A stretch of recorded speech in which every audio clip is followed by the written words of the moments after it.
রাত্রি বাজে 11টা। এটা ছিল আমাদের সপ্তমীর দিন, মানে সপ্তমীর রাত্রিবেলা। তো যেহেতু বেবি আছে, ওকে ঘুম পাড়িয়ে দিয়ে তারপরে বেরোবো। নিয়ে বেরোনো তো সম্ভব না। এই যে ঘুমিয়ে নিয়েছে, আমি রেডি হয়ে নিচ্ছি। আর দেখো, একটু অকেশনে না সাজলে হয় বলো তো?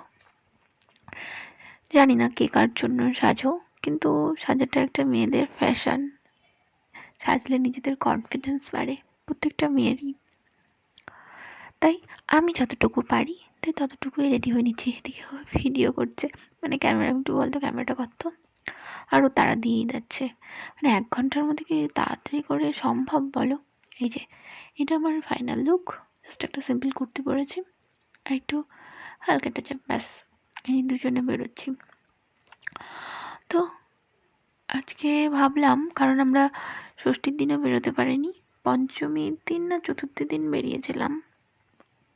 ও পঞ্চমীর দিন আমরা হিলি গেছিলাম, তার মাঝখানে আমরা একদিন ড্রপ দিয়েছি, বেরোতে পারিনি। মানে ষষ্ঠীতে হয়তো বেরোতে পারিনি, একটা হবে, আমার অ্যাকচুয়ালি মনে নেই। এত ভিড় আমার সত্যিই জানা ছিল না, মানে সপ্তমীর রাত্রিতেও ভিড়, ভাবা যায়? তাহলে দেখো, আর কদিন পর থেকে অনেক মহালয় থেকে স্টার্ট হবে। এটা সম্ভবত শিবতলি না রথতলা, সরি রথতলার হবে এটা, এই দুর্গামাটি। দেখো কি সুন্দর মা প্রতিমা, সত্যিই সুন্দর। এবারে প্রত্যেকটি ঠাকুর, মানে প্রত্যেকটি প্যান্ডেলের মাকেই সুন্দর লাগছে। মাকে তো এমনিতেই সুন্দর লাগে, কিন্তু সত্যিই অনবদ্য। তার আগে আমরা সন্ধ্যাবেলা আজকে পুচকুকে নিয়ে বেরিয়ে গেছিলাম, বিশ্বাস করো ওখানকার মাকে যে দেখলাম, চোখ ফেরানো যাচ্ছে না, এত সুন্দর। সেম এই আদলেই, কিন্তু ওটা আরও সুন্দর। মানে ওই ওই প্রতিমাটি যে বানিয়েছেন সত্যিই অনবদ্য, সত্যি মানে কিছু বলার ভাষা নেই। এই আমরা দুজনে, ও ছবি তুলছিল, আমি একটু ভিডিও করে নিচ্ছিলাম। তো দেখো, আবার বলি, মানে আমি এখানে আসার পর বুঝতে পেরেছি যে রাত্রি জেগে ঠাকুর দেখার মজাটা কি।